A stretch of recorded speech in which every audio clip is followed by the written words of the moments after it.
সুপ্রিয় দর্শক, সুপ্রভাত বাংলাদেশের নিয়মিত আয়োজন সুপ্রভাত জানতে চাই এর পক্ষ থেকে আপনাদের শুভেচ্ছা জানাচ্ছি। আমাদের নিয়মিত আয়োজনে আমরা একজন বিশিষ্ট ব্যক্তিত্বকে আমরা আমন্ত্রণ জানাই এবং তার সঙ্গে আমরা কথা বলি, তার বিষয়ে জানতে চাই। আজকে উপস্থিত আছেন বাংলাদেশের একজন আবাসন প্রকল্পের আবাসন খাতের একজন বিশিষ্ট ব্যক্তি, অগ্রগণ্য ব্যক্তি কাজী আইনুল হক, ইকুইটির ব্যবস্থাপনা পরিচালক। কাজী আইনুল হক, আপনাকে স্বাগত জানাচ্ছি আজকের আলোচনায়। ধন্যবাদ। বাংলাদেশে আবাসন প্রকল্পে বা আবাসন ক্ষেত্রে যে কয়টি কোম্পানি ইতোমধ্যেই সারা দেশে অগ্রগণ্য ভূমিকা পালন করেছে, তার মধ্যে ইকুইটি একটি। এই বছর তারা 25 বছর পূর্তি উদযাপন করছে। একটি আবাসন কোম্পানির 25 বছর পূর্তি খুব একটি সাধারণ ব্যাপার নয় বাংলাদেশের মতো একটি দেশে। তারা কিভাবে 25 বছর অতিক্রম করলেন, এই 25 বছরে তাদের অভিজ্ঞতা কি হয়েছে, বাংলাদেশের আবাসন খাতটি কেমন, কি অবস্থায় আছে, এই সমস্ত বিষয় নিয়ে আমরা তার সঙ্গে কথা বলবো। আপনাকে প্রথমে স্বাগত জানাচ্ছি, শুভেচ্ছা জানাচ্ছি যে 25 বছর অতিক্রম করলেন। এবার আপনারা আস্থায় 25 এরকম একটা স্লোগানে আপনারা যাচ্ছেন। তো একটু শুরুর গল্পটা জানতে চাই যে শুরুটা কিভাবে হয়েছিল, আজ থেকে 25 বছর আগের এই ঘটনাটা কিভাবে ঘটেছিল? বাস্তব অবস্থা হচ্ছে, আমি আসলে আমার ব্যাকগ্রাউন্ড ভিন্ন। আমি ভিন্ন ব্যাকগ্রাউন্ড থেকে এসেছি এই শিল্পে। আমি চট্টগ্রামে একটা হাসপাতাল, প্রাইভেট সেক্টরের প্রথম পারপাস বিল হাসপাতাল, হলি ক্রিস্টিয়ান হাসপাতালটা আমার হাত দিয়ে করা। সেখান থেকে আমার কনস্ট্রাকশন ইন্ডাস্ট্রি সম্বন্ধে ধারণা বা অভিজ্ঞতা হয়েছে। পরবর্তী পর্যায়ে আমার চিন্তা হলো, ঠিক আছে, আমরা তাহলে আবাসন খাতেও কিছু করতে পারি। 1999 সালের প্রথম দিকে আমি আমার একজন বন্ধু বান্ধব ডাক্তার আব্দুল্লাহ আল হারুন এবং কে নিয়ে আমরা শুরু করলাম। আমরা প্রথমে নাসিরাবাদ হাউজিং সোসাইটির 14 নম্বর জায়গাটা পছন্দ করলাম এবং সেটা নিলাম আমরা। এরপরে কোম্পানি ফরমেশনে আমি আব্দুল্লাহ আল হারুন, ডক্টর মনিরুল ইসলাম মাহমুদ এবং মাহফুজুল হক, আমরা 4 জন মিলে একটা কোম্পানি ফরমেশন করি। আমরা কনস্ট্রাকশনটা স্টার্ট করলাম। আচ্ছা, তখন পর্যন্ত চট্টগ্রামে একটা মাত্র আবাসন কোম্পানি ছিল যারা লালখান বাজারে একটা প্রজেক্ট করেছে, আর কোনো প্রজেক্ট আপন নিবাস নামে একটা প্রজেক্ট করেছে। ওটাই বোধহয় চট্টগ্রামে প্রথম। এরপরে আর কোনো হয় নাই। আমরা এরপরেই প্রথম আসলাম এবং একটু ভিন্ন আঙ্গিকে আসলাম আবাসন শিল্পতে। 99 সালের প্রথম দিকে আমরা আমাদের প্রথম প্রজেক্ট ইকুইটি সাউথ রিজ শুরু করলাম। আলহামদুলিল্লাহ, শুরুর পর থেকে প্রচণ্ডভাবে সাড়া পেয়েছি আমরা কাস্টমারদের কাছ থেকে। এবং সত্যি কথা বলতে কি, পুরো প্রজেক্টটাই কাস্টমার ফাইন্যান্সে আমরা কমপ্লিট করেছি। আমরা প্রথম প্রজেক্টটা 8 তলা প্রজেক্ট ছিল, 28টা অ্যাপার্টমেন্ট। আমরা 2 বছরের মধ্যে প্রজেক্টটা হ্যান্ড ওভার করে কাস্টমারদেরকে বুঝিয়ে দিয়েছিলেন। প্রথম দিকে কি চ্যালেঞ্জ ছিল? মানে চ্যালেঞ্জ তো নিশ্চয়ই ছিল, এরকম একটি চ্যালেঞ্জ ডেফিনেট ছিল। আমাদের অভিজ্ঞতার অভাব ছিল তেমন বড়, যোগ্য আমাদের ম্যান পাওয়ারের অভাব ছিল। আর সবচেয়ে বড় কথা হলো, এখনকার মতো তখন কনস্ট্রাকশন ম্যাটেরিয়ালস অ্যাভেলেবল ছিল না, খুব লিমিটেড ম্যাটেরিয়াল ছিল, বিশেষ করে ফিনিশিং ম্যাটেরিয়ালগুলোর প্রচণ্ড অভাব ছিল। ওই চ্যালেঞ্জগুলো বড় ছিল। কিন্তু আমি কাস্টমার সাপোর্ট প্রচণ্ডভাবে পেয়েছি, যেটা আমাকে আসলে তাড়াতাড়ি প্রজেক্টটা শেষ করে দিয়ে দেওয়ার জন্য উৎসাহিত করেছে। এবং আচ্ছা, মানে বাংলাদেশের মানুষের তো একটি মানে এতদিনে যে ধারণাটি ছিল সেটি হচ্ছে আমার জায়গা আমার বাড়ি, আমার জায়গা আমার বাড়িতে আমি আবার অন্য কাউকে ভাগটা দিব, এই ধরনের মানে একটি ধারণা চালু করাও একটু সময়ের ব্যাপার ছিল। মানে অনেকে এটাকে অপমান সূচক মনে করতো যে আমি জমিদার, আমি জায়গাটা দিয়ে অন্যদেরকে আমি এই সমান ভাগিদার করে ফেলছি। এই ধরনের অনেক জটিলতাও ছিল না। আসতে হবে টোটাল দেশের প্ল্যানিংয়ে। বাসস্থান মানুষের একটা মৌলিক চাহিদার একটা পার্ট। এটা আসলে যারা ক্ষমতাসীন, যারা রাজনৈতিক ব্যক্তিত্ব, চিন্তাটা তাদের কাছ থেকে করা উচিত। আমাদের দেশের আয়তন একটা ছোট্ট দেশ, এবং এই ছোট্ট দেশের মধ্যে এত লোক বসবাস করে, সবচেয়ে ঘনবসতি। হ্যাঁ, কিন্তু তাদের আবাসন ব্যবস্থার তেমন কোনো ব্যবস্থা নাই এবং এটা কোনো প্ল্যানিংও নাই।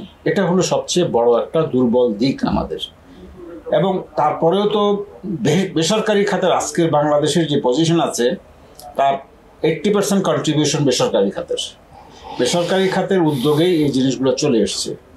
এবং ঢাকায় এর আগে আরও প্রায় 30-20-25 বছর আগে জহুরুল ইসলামদের হাত ধরে ইস্টার্ন হাউজিং নামে প্রতিষ্ঠানটায় যাত্রা শুরু করে ঢাকায় অ্যাপার্টমেন্ট কালচারটা গড়ে উঠেছিল। চট্টগ্রামে আমরা চেষ্টা করেছি অ্যাপার্টমেন্ট কালচার গড়ে তুলতে বা শুরু করতে।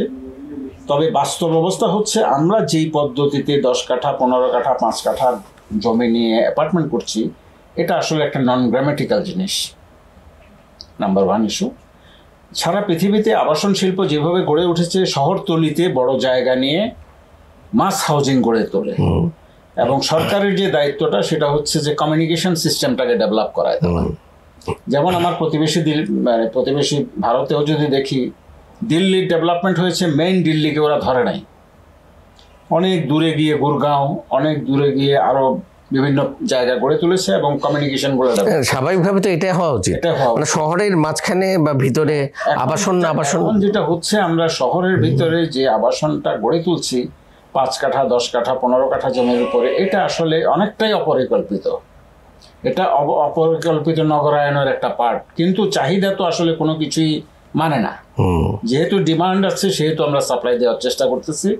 বাট এভাবেই গড়ে উঠেছে এবং আলটিমেটলি গত 25 বছর আবাসন খাতটা এভাবেই অপরিকল্পিতভাবেই আগোছালোভাবেই, মানে আমাদের আসলে যেটা বলতে হবে সেটি হচ্ছে, আমাদের দেশ তো স্বাধীন হলো 50 বছর পেরিয়ে গেছে, কিন্তু 50 বছরের মধ্যে আমাদের কোনো সুপরিকল্পিত নগরায়ন ব্যবস্থাপনা গড়ে উঠলো না। আমাদের সুয়ারেজ ব্যবস্থা নেই, আমাদের আবাসন ব্যবস্থা নেই, আমাদের নগর ব্যবস্থাপনা নেই, আমাদের গণপরিবহন ব্যবস্থা নেই। ফলে সব কিছু জগাখিচুড়ি। যেমন মনে করুন, শহরের মধ্যে হয়তো ব্যবসা বাণিজ্য থাকবে, চাকরি বাকরির কাজগুলো থাকবে, অফিস থাকবে, কিন্তু আবাসনগুলো তো বাইরে হওয়া উচিত, শহরের বাইরে। মানুষ সন্ধ্যাবেলা চলে যাবে, সকালে আবার শহরে ঢুকবে, সে কাজ টাজ করে চলে যাবে। এই ব্যবস্থাপনা তো আমাদের সরকার করে তুলতে পারলো না। একটা স্ট্যাটিস্টিক্স বলি, মুম্বাইতে প্রতিদিন 70 লাখ লোক বাইরে থেকে ঢুকে এবং বিকালবেলা বেরিয়ে যায়। কলকাতাও তাই, টোকিও শহরেও তাই। আপনি রাত 11টায় যদি সাবওয়েতে উঠেন, আপনি দাঁড়াতে পারবেন না বা উঠতে পারবেন না, এমন ভিড়। আসলে তাই হওয়া উচিত ছিল। তো এটা আমাদের ব্যর্থতা যে আমরা গণপরিবহন তো গড়ে তুলতে পারি নাই, আমরা মাস হাউজিং গড়ে তুলতে পারি নাই, কমিউনিকেশন সিস্টেমটা ডেভেলপ করতে পারি নাই, যার ফলে শহরগুলোর মধ্যেই কনসেন্ট্রেটেড হয়ে শহরগুলোকে নষ্ট করে ফেলেছে। যেখানে যেমন মনে করুন একটা এলাকা, ওই এলাকায় হয়তো 20 থেকে 25টা বাড়ি ছিল, 20 থেকে 25টা পরিবার ছিল, কিন্তু এখন তো একটা বাড়ি অ্যাপার্টমেন্ট হয়ে যাচ্ছে। তার মানে একটা বাড়িতে যেখানে একটা পরিবার ছিল, আমরা দেখলাম হঠাৎ কয়েক বছরের মধ্যে সেখানে একটা বাড়িতে 25টা পরিবার, 30টা পরিবার ঢুকে গেল। সেই 25টা-30টা পরিবার এখন যেখানে আগে 20টা পরিবার ছিল, সেখানে যদি 25টা করি তাহলে 500টা পরিবার ঢুকে গেল। 500টা পরিবারের জন্য সেখানে কোনো সুয়ারেজ সিস্টেম নেই, ড্রেনেজ সিস্টেম নেই, সেখানে পানির সংযোগ নেই, বিদ্যুতের সংযোগ নেই, ব্যবস্থাপনা নেই। তাহলে এইটা তো এক ধরনের বিশৃঙ্খল পরিস্থিতি তৈরি করছে বলে মনে হচ্ছে। পরিস্থিতি তো আমাদের রাজনৈতিক লোকজনই তৈরি করেছে। যেমন এরশাদ সাহেবকে যতই বকা দেন, গালি দেন বা উনি স্বৈরাচার, অনেক কিছুই ঠিক আছে, কিন্তু উনি যে উপজেলা সিস্টেমটা করে দিয়ে সারা দেশে ডিসেন্ট্রালাইজ করে দিয়েছিল, সেই জিনিসটা যদি আমরা না ভেঙে সেটাকে ডেভেলপ করতাম, তাহলে বাংলাদেশে 480টা শহর ডেভেলপ হতো। আজকে ঢাকা শহর, চট্টগ্রাম শহর এভাবে নষ্ট হয়ে যেত না, বা আবাসনের এত ডিমান্ডও তৈরি হতো না, এবং সেই 480টা উপজেলা ডেভেলপ করে গিয়ে 480টা নগর হয়ে যেত। তো আমরা প্রত্যেকটা সময়ে নতুন, আমরা পূর্ববর্তী যা করেছে সেগুলো সব খারাপ, আমি যা করছি সব ভালো, এই কালচারের মধ্যে দিয়ে গত 50 বছর আমরা চলে আসতেছি। পরিকল্পিত নগরায়নের কথা যদি বলেন, আমি 72 সালে আমাদের প্রখ্যাত স্থপতি বা উনি স্ট্রাকচারাল ইঞ্জিনিয়ার এফআর খান সাহেব, উনি এসে আমাদের তৎকালীন যারা ছিলেন তাদেরকে প্রপোজ করেছেন যে আমি ঢাকা শহরের মাস্টার প্ল্যানটা করে দিতে চাই অ্যাট ফ্রি অফ কস্ট। দুর্ভাগ্য, ওনার কথাটা কেউ শুনেনি এবং করা হয়নি। এইভাবে বিভিন্ন সময় আমাদের কাছে অপরচুনিটি এসেছিল, আমরা অপরচুনিটিগুলো মিস করে ফেলছি। আপনি যে উন্নয়নের কথা বললেন, সেটি চমৎকার একটি কথা। বিকেন্দ্রীকরণ করা, সেটার একটা সুফল তো আছেই, কিন্তু আমরা যেটা দেখতে পাই সেটি হচ্ছে উন্নয়ন নামে বাংলাদেশে যেটা ঘটছে, অথবা সারা বিশ্বের উন্নয়নের কথা আমরা ধরি, নগরায়নের কথা বলি, উন্নয়নের কথা বলি, সেখানে প্রকৃতি এবং পরিবেশের সাথে একটা সংঘাত তৈরি হয়। তার মানে যেখানে উন্নয়ন হচ্ছে সেখানে প্রকৃতিকে নষ্ট করছে। বিশেষ করে বাংলাদেশের মতো ঘনবসতিপূর্ণ দেশ, যেটি জলবায়ু পরিবর্তনজনিত কারণে সবচেয়ে হুমকির মুখে ক্ষতিগ্রস্ত দেশের তালিকায় অন্যতম দেশ হচ্ছে বাংলাদেশ, 1 নম্বরে থাকা বাংলাদেশ। সেই বাংলাদেশে উন্নয়ন কর্মকাণ্ডগুলো, উন্নয়ন পলিসিগুলো, পরিকল্পনাগুলো করা হচ্ছে, সেখানে কিন্তু পরিবেশকে, প্রকৃতিকে ক্ষতিগ্রস্ত না করার এই প্রতিবিধানটাকে মানা হচ্ছে না। এখন পরিকল্পনাটা করছেন কারা? আমরা কি যোগ্য লোকের হাতে ওই জায়গাগুলোকে দিয়েছি? আপনার নগর পিতাকে বা নগর পরিকল্পনা যাদের দায়িত্ব, আপনি দিল্লি ডেভেলপমেন্ট অথরিটিতে 1500 আর্কিটেক্ট কাজ করে। আজকে আমাদের চট্টগ্রামে যদি সিডিএতে কয়জন আর্কিটেক্ট আছেন? মূলত এই প্ল্যানিং এবং ডেভেলপমেন্টের প্ল্যানাররা এবং আর্কিটেক্টরাই অগ্রগণ্য হয়, তাদের কোনো স্থান নাই। এবং এই চট্টগ্রামের পরিকল্পনা যখন হয়েছিল, সুন্দর সুন্দর জিনিসগুলো ছিল, আজকে সবগুলো ধ্বংস করে ফেলেছি আমরা। এবং আজকের যিনি যে প্রতিষ্ঠানগুলোতে যাদেরকে বসিয়েছি, তারা কি সেখানে বসার যোগ্য? এখন যোগ্য লোকের হাতে যদি আমি না দিই, তাহলে অযোগ্য লোকের কাজগুলো ওভাবেই হবে। আপনি প্ল্যানারের কথা বললেন যে এখানে অনেক প্ল্যানার দরকার। মনে করুন চট্টগ্রাম উন্নয়ন কর্তৃপক্ষ এই সংস্থাটি মানে স্থাপন করা হয়েছিল, বা এই সংস্থাটি গঠন করা হয়েছিল একটি পরিকল্পিত নগরী করার জন্যে। সেটাতেও পরিকল্পিত নগরীকে আসলে সিডিএ করতে পেরেছে, নাকি সিডিএ পরিকল্পিত নগরীটাকে লণ্ডভণ্ড করে দিয়েছে? আমরা সিডিএকে ডেভেলপ করতে দেই নাই। সিডিএর দোষ দেব যে তাকে তো ডেভেলপই করতে দিই নাই আমি। সেখানে কোনো উপযুক্ত লোক আমরা বসাই নাই, উপযুক্ত ম্যান পাওয়ার আমরা সেখানে নিই নাই। চট্টগ্রাম শহর বিশাল হয়ে গেছে, তাদের কর্মকাণ্ড বিশাল, সেই পরিমাণ ম্যান পাওয়ারই তাদের নাই। তাহলে তারা করবে কিভাবে? এবং সেখানেও অদক্ষ লোকগুলোকে রাজনৈতিক বিবেচনায় আমরা সেখানে বসিয়েছি। সুতরাং পরিণতি যা হওয়ার তাই হয়েছে, তাই হবেও। আপনি তো যেমন মনে করুন আবাসন এই কাজগুলো করতে গিয়ে আপনার সাথে সিডিএর এবং অনেক ক্ষেত্রে সিটি কর্পোরেশনের দ্বারস্থ হতে হয়, তাদের সহায়তা নিতে হয়, তাদের সহযোগিতা নিতে হয়। আপনার অভিজ্ঞতাটা নিশ্চয়ই আমার মনে হয় সুখকর নয়, কি বলেন আপনি? এটা আমার না, কারো অভিজ্ঞতাই সুখকর নয়।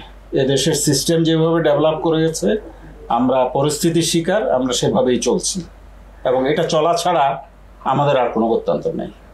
এখন মনে করুন আমাদের দেশটা ছোট, জনসংখ্যা খুব বেশি। আমরা তো আসলে যেটাকে আমরা বলবো যে ল্যান্ডস্কেপ আমরা বানাতে পারবো না। আমাদের যা করতে হবে ভার্টিক্যাল উন্নয়নটা, ভার্টিক্যাল আবাসন ব্যবস্থা ভার্টিক্যাল। এটাকে আপনার কি মনে হয় যে সাস্টেইনেবল? এটা অবশ্যই সাস্টেইনেবল না। আমরা যে জায়গা থেকে এসেছিলাম, প্রথম থেকেই আমাদের পরিকল্পনার অভাব। পরিকল্পনার অভাব যদি না হতো, আমরা একটা হাউজিং এলাকা তৈরি করে 5 কাঠা 3 কাঠা 2 কাঠা করে ল্যান্ড দিতাম না। আজকে মনে করেন চট্টগ্রাম উন্নয়ন কর্তৃপক্ষ একটা আবাসিক প্রকল্প তৈরি করেছে, ওখানে কি করছে, 3 কাঠা 5 কাঠা 2 কাঠা করে ল্যান্ড দিচ্ছে। তার বদলে যদি ওরা টোটাল আবাসিক প্রকল্পটাকে 5টা ভাগে ভাগ করে মাস হাউজিংয়ের প্ল্যান করে দিত, এবং প্রাইভেট সেক্টরকে ইনভলভ করে ডেভেলপারদের বলতো যে তুমি এতে ডেভেলপ করো, তুমি বিতে করো, তুমি সিতে করো, তাইলে তাদের প্ল্যান অনুযায়ী 5টা 7টা মাস হাউজিং ডেভেলপ করে যেত, যেখানে 20, 30, 40 হাজার অ্যাপার্টমেন্ট হতে পারত, এবং সেখানের সাথে শহরের কমিউনিকেশন করার জন্য তৈরি করে দিত। যেমন মনে করেন আজকের যে ফ্লাইওভারটা চট্টগ্রামে করেছে 4,500 কোটি টাকা খরচ করে, দুঃখিত আসলে রাজনৈতিক আলোচনা হয়ে যাচ্ছে, বাট এইটার সুফল কত টাকা আমরা, না নাগরিক হিসেবে তো আপনি বলতেই পারেন, আমরা কত টাকা সুফল ভোগ করছি। তার বদলে যদি জিএসির মোড়ে, আপনার 2 নম্বর রোডের মোড়ে বা ইয়েতে মোড়ে সামান্য কয়টা আন্ডারপাস করে দিত, অনেক কম খরচে আপনার পরিবহন সংকট সমাধান হয়ে যেত। কিন্তু কথা হচ্ছে যে কোথাও আমরা বিশেষজ্ঞদের পরামর্শগুলো নিচ্ছি না, হয় বিদেশি বিশেষজ্ঞ আনতেছি, আর নাইলে নিজের মতো করে করতেছি। মানে বিষয়টা কি আসলে এরকম দাঁড়ালো যে বেশি বাজেটের কাজ হলে সেটার প্রতি সবার আগ্রহ বেশি, মানে খরচটা বাড়লে লাভও বেশি হবে, এরকম ঐতিহাসিক উক্তি ছিল একটা খারাপ লোকের, যে লেজে মাথা নাড়ে। বাস্তব কথা হলো এটাই। কন্ট্রাক্টররা এদেশে প্রজেক্ট তৈরি করে, ফান্ড বাড়ায়, ফান্ড আনায়, তারা কাজ করে। তো সেখানে প্ল্যানারদের রোল কোথায়, চিন্তা কোথায়? আপনার 500 টাকার কাজ 10,000 টাকায় হয়, সেখানে হবেই, কিছু করার নাই।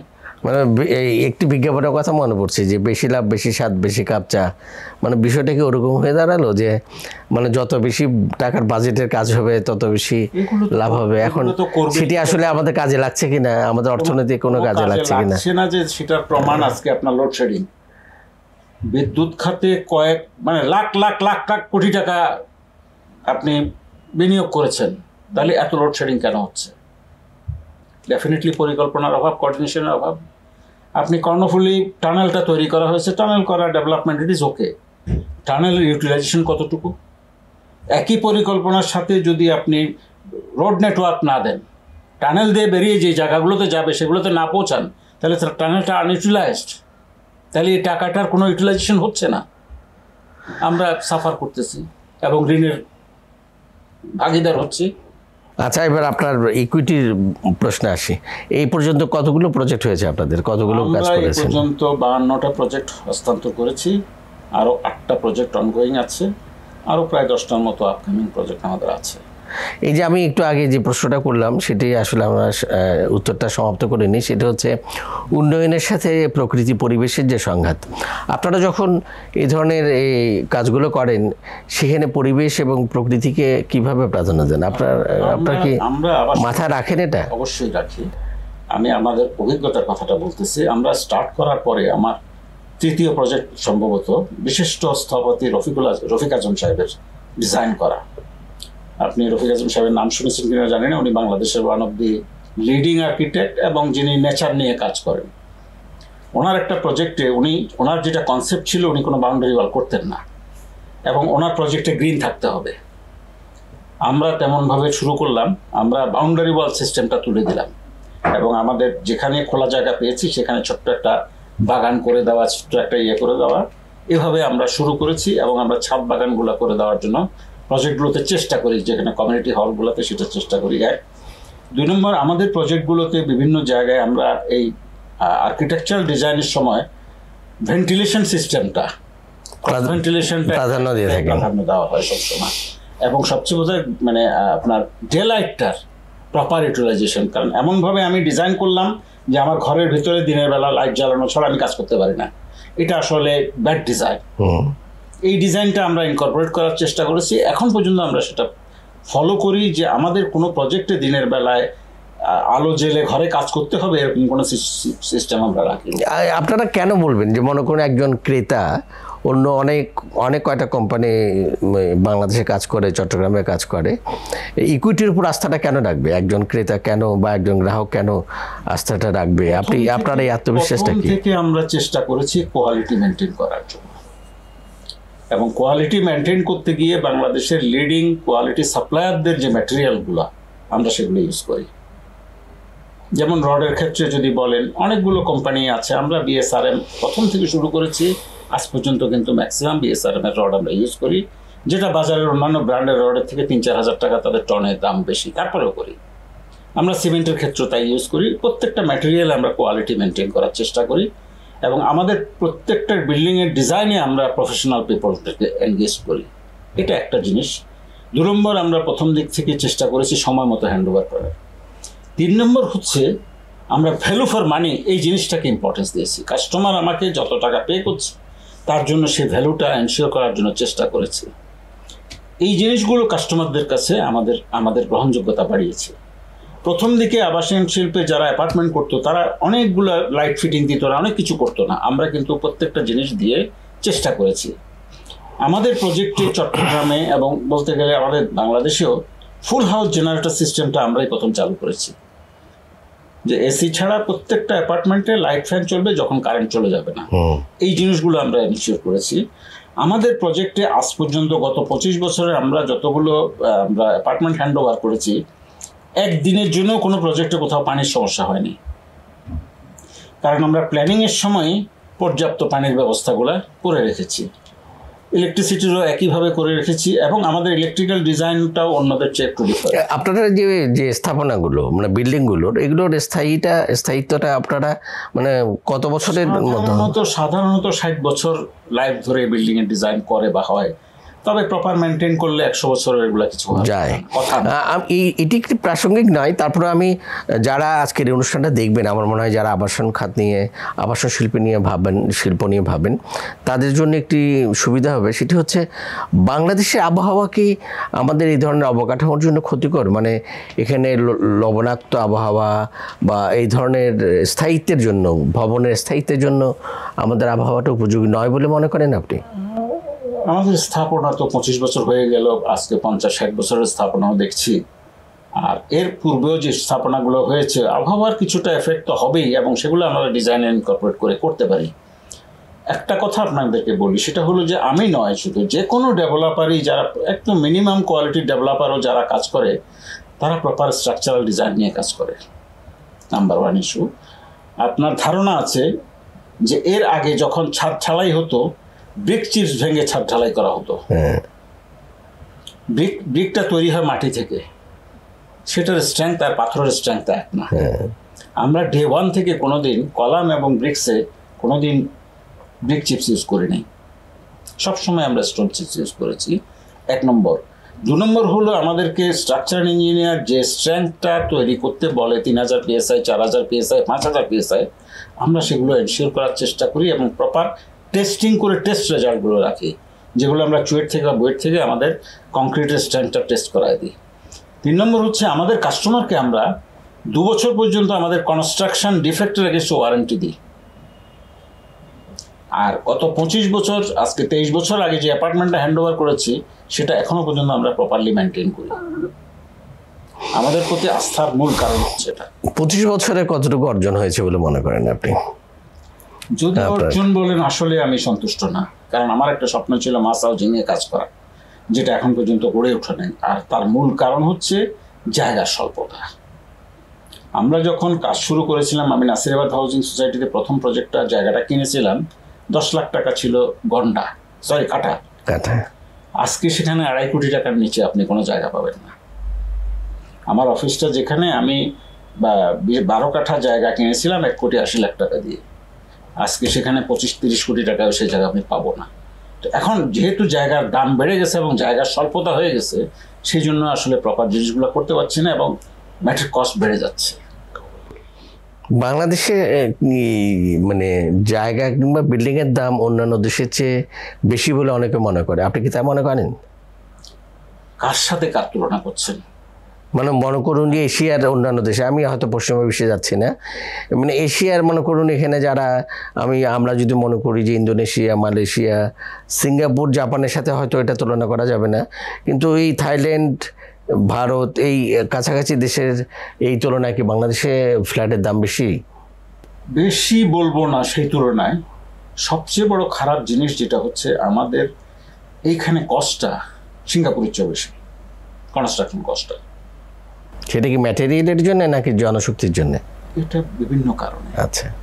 1 নম্বর কারণ হচ্ছে প্রফেশনালিজম যখন হয় তখন 2টা জিনিস এনশিওর করে, একটা করে কোয়ালিটি, একটা করে আপনার ওয়েস্টেজ অফ আমাদের এইখানে যে ডিজাইনগুলো করা হয়, স্ট্রাকচারাল ডিজাইনগুলো 90% ক্ষেত্রে এটা ওভার ডিজাইন। যেমন আপনি ডাক্তারের কাছে গেলেন, অসুস্থ হলেন, ডাক্তার অনেক সময় 2-3টাও অ্যান্টিবায়োটিক দিচ্ছে, এতে কাজ না করলে বিতে করবে, বিতে কাজ না করলে সিতে করবে। এটা তো আসলে কোনো প্রেসক্রিপশন হতে পারে না। আমাদের স্ট্রাকচারাল ইঞ্জিনিয়াররা যখন লোড ক্যালকুলেশন করে, ওনার যেখানে 100 আসবে সেখানে উনি 200 ডিজাইন দিচ্ছেন। আমি অতিরিক্ত রড দিচ্ছি, অতিরিক্ত জিনিস দিচ্ছি, আমার কস্ট বাড়তেছে।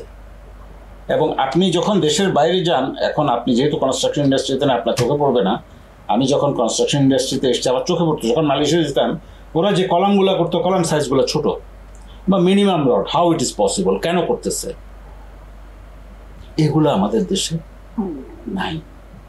যেমন মনে করেন, আমি কংক্রিটের স্ট্রেংথের উপরে আমি একটা কলামের সাইজ 30 ইঞ্চি বাই 12 ইঞ্চি হলো, আমি এটাকে কমিয়ে ফেলতে পারি যখন রডের স্ট্রেংথটা বাড়িয়ে দিতে পারি, কংক্রিটের স্ট্রেংথটা বাড়িয়ে দিতে পারি। এখন আমাদের যারা স্ট্রাকচারাল ডিজাইন করে তারা ডেভেলপারদের উপর রিলাই করতে পারে না। আচ্ছা, কারণ উনি ডিজাইন করলেন মনে করেন 5000 PSI কংক্রিটের উপরে, এখন ডেভেলপার 5000 PSI এনশিওর করতে পারছে কিনা, তার অ্যাভেলেবিলিটিটা নাই। কারণ যে সোর্সগুলো থেকে সে কংক্রিটিং করছে তারা ওইটা এনশিওর করতে পারতেছে না। এইটা করার জন্য যে কমপ্লায়েন্সটা থাকা উচিত সেটা নেই। আমি শেষ কোশ্চেনটা করতে চাই, আমি শুধু শেষ করতে হবে আমাকে। সেটি হচ্ছে পৃথিবীর বিভিন্ন দেশে সহজ কিস্তিতে বাড়ি কেনার, ফ্ল্যাট কেনার একটা সুবিধা থাকে। অনেকে অভিযোগ করে যে বাংলাদেশে এটা এত বেশি, যে মানে কিস্তির হলেও কিস্তির পরিমাণটা এত বেশি থাকে কিংবা ডাউন পেমেন্টটা এত বেশি থাকে যে অনেকের পক্ষে, বিশেষ করে মধ্যবিত্ত চাকরিজীবীদের ক্ষেত্রে বা পক্ষে এটা করা সম্ভব হয় না, কেনা সম্ভব হয় না। এটা আবারও রাজনৈতিক ইয়েটা চলে আসতেছে। আপনার আমাদের গভর্নর ছিলেন ওই নামটা সালাউদ্দিন সাহেব, উনি গভর্নর থাকার সময় 300 কোটি টাকার একটা আবাসন খাতে দিয়েছিলেন, যেখানে তখন ইন্টারেস্ট রেট ছিল 18%। এটা কি প্রণোদনা দিয়েছিলেন নাকি? আচ্ছা, লোন 9%। আচ্ছা, আমার জানা মতো তখন মিডল ক্লাস অনেকেই এটা কিনেছিলেন এবং এটার রেটটা অনেক বেশি ছিল। এগুলো আমরা বিভিন্ন সময়ে প্রস্তাব করেছি। আমাদের সরকার বিদেশ থেকে যখন লোন নেয় সেটার রেট কত হয়? 1%, 2%, 3% সার্ভিস চার্জ, অথবা লাইবার +1, লাইবার +2, এভাবে লোনের ইন্টারেস্টটা হয়, যেটা 4-5%-এর মধ্যে সীমাবদ্ধ। আজকে সরকার যদি $5 বিলিয়ন লোন নিল উইথ ইন্টারেস্ট, 1%, 2% সার্ভিস চার্জ দিয়ে থ্রো ব্যাংক ডিস্ট্রিবিউট করতো, সেটা 5, 6, 7%-এর বেশি ইন্টারেস্ট রেট আসতো না। সরকারি সিদ্ধান্তে কিছুদিন আমরা 9% ভোগ করেছি, এখন আবার ব্যাক টু দ্য প্যাভিলিয়ন। আমাদের 18% পর্যন্ত ইন্টারেস্ট পেমেন্টের অভিজ্ঞতা আছে। এখন সারা দুনিয়াতেই, একটা মালয়েশিয়া থেকে একজন আবাসন ফাইন্যান্সার একবার এসেছিলেন, উনি একটা সুন্দর গল্প বলছেন যে আমি আমার চাকরি জীবনে প্রথম যখন জয়েন করে বিয়ে করলাম, আমি 2 বেডরুমের একটা ছোট অ্যাপার্টমেন্ট কিনলাম। আমার বেতন যখন বাড়তে লাগলো, আমি 2 বেডের অ্যাপার্টমেন্টটা বিক্রি করে 3 বেডের কিনলাম, 3 বেডেরটা বিক্রি করে 4 বেডের কিনলাম। ফাইনালি আমি যখন রিটায়ারমেন্টে গেলাম, আমার অ্যাপার্টমেন্টটা ফ্রি হয়ে গেল। আমাদের অভিজ্ঞতায় কি দেখি, যারা অ্যাপার্টমেন্ট কিনে সারা জীবন চাকরি করে তার প্রভিডেন্ট ফান্ড, তার পেনশনের টাকা দিয়ে জীবনের শেষ মুহূর্তে একটা অ্যাপার্টমেন্ট কিনতেছেন, হয়তো তার 2, 4, 5 বছরের পরে উনি পৃথিবী থেকে চলে গেলেন, তাই সেই লোকটা তো ভোগ করতে পারলো না। এইটা আমাদের সিস্টেমের প্রবলেম, এটা রাজনৈতিক সিদ্ধান্তের প্রবলেম। সালাউদ্দিন সাহেব যে কাজটা শুরু করেছিলেন, পরবর্তী গভর্নর এসে পূর্ব যা করছে এটা বাতিল। সেটার কন্টিনিউটিটা যদি থাকতো তাহলে আজকে এই অবস্থাটা হতো না। 1 নম্বর ইস্যু। 2 নম্বর ইস্যু হলো ল্যান্ডটা। আমরা আজকে ডেভেলপাররা অ্যাপার্টমেন্ট করছি, 5,000 টাকা 6,000 টাকা বিক্রি করছি। সিডিএ বিনা পয়সার জায়গা তাদের, 2 নম্বর রোডের পরে যে অ্যাপার্টমেন্টটা করছে, তারা কেন 5,000 টাকা বিক্রি করবে? তার তো ল্যান্ড ফ্রি, কারণ একটা কস্টের একটা মেজর পোর্শন ল্যান্ড, 40%। তো ল্যান্ড কস্টটা তার নাই, তাহলে কনস্ট্রাকশন কস্টের উপর সিডিএ কি প্রফিট করার জন্য অর্গানাইজেশন? সে তো কন্ট্রোলার, তারা তো করছে, সেটা তাদেরকে করতে লাগিয়ে দিছি আমরা। যে নিয়ন্ত্রক সেই ব্যবসায়ী। এখন আবার না করলে তো এটা নিয়ে মারামারি হবে, কারণ মারামারি হবে মানে মনে করুন 1 কোটি টাকা ফ্ল্যাটটা যখন 50 লাখ টাকা দিয়ে পাওয়ার সম্ভাবনা তৈরি হবে, তখন তো সেটা নিয়ে কারাগারি পড়ে যাবে। এবং বাংলাদেশে আমি যদি সিস্টেম করি, আমি যদি ট্রান্সপারেন্ট থাকি, কেন সিস্টেম তো নেই, এটা তো আমরা শুরু থেকে বলে যাচ্ছি যে আসলে সিস্টেম তো নেই। সিস্টেম করার জন্য কথা বলি। আমরা শেষ করি। আপনি কি কিছু বলবেন? আপনি ইকুইটির পক্ষ থেকে আপনার কোনো? আমি আমার শুভানুধ্যায়ী এবং আমার যারা এ পর্যন্ত এই যাত্রায় 25 বছর আসার জন্য যারা আমাদেরকে সহযোগিতা করেছেন, আমি সবাইকে ধন্যবাদ জানাবো, সবার কাছে কৃতজ্ঞ। সবার সহযোগিতা ছাড়া আসলে এই জায়গায় আমরা আজকে পৌঁছাতে পারতাম না। যাদের সহযোগিতায় আজকে আমরা এই জায়গায় এসেছি, আমরা তাদের কাছে কৃতজ্ঞ। ধন্যবাদ আপনাকে। প্রিয় দর্শক, কথা বলছিলাম কাজী আইনুল হক, ব্যবস্থাপনা পরিচালক ইকুইটির। আসলে আমাদের বাংলাদেশটা তো খুব ছোট দেশ। এই ছোট দেশে অনেক মানুষ, এই পৃথিবীতে সবচেয়ে ঘন বসতিপূর্ণ দেশ হচ্ছে বাংলাদেশ। সেখানে আবাসন শিল্পটা গড়ে তোলাটা খুব কঠিন কাজ।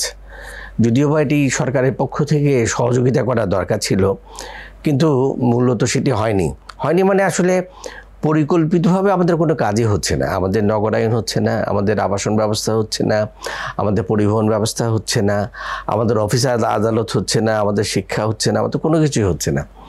সেখানে আমরা অনেক হতাশার কথা বলে ফেললাম, এবং এই কথাগুলোই আসলে বাস্তব কথা। তবে একদিন তো এই হতাশাগুলো কাটাতে হবে, একদিন আমাদেরকে পরিকল্পনা নিতে হবে, না হলে এত মানুষের দেশটাকে বাসযোগ্য তো করে রাখতে হবে। প্রিয় দর্শক, আমরা জানতে চাই, এই কথাগুলো জানতে চাই, এবং জানতে চাওয়ার মধ্য দিয়ে আমরা আপনাদের কাছেই, বরঞ্চ আপনাদেরকেই আমরা জানাতে চাই। এই সুপ্রভাতের পক্ষ থেকে আপনাদেরকে শুভেচ্ছা জানাই। জানতে চাই সাথে থাকবেন, লাইক দেবেন এবং সাবস্ক্রাইব করবেন। শুভেচ্ছা নেবেন।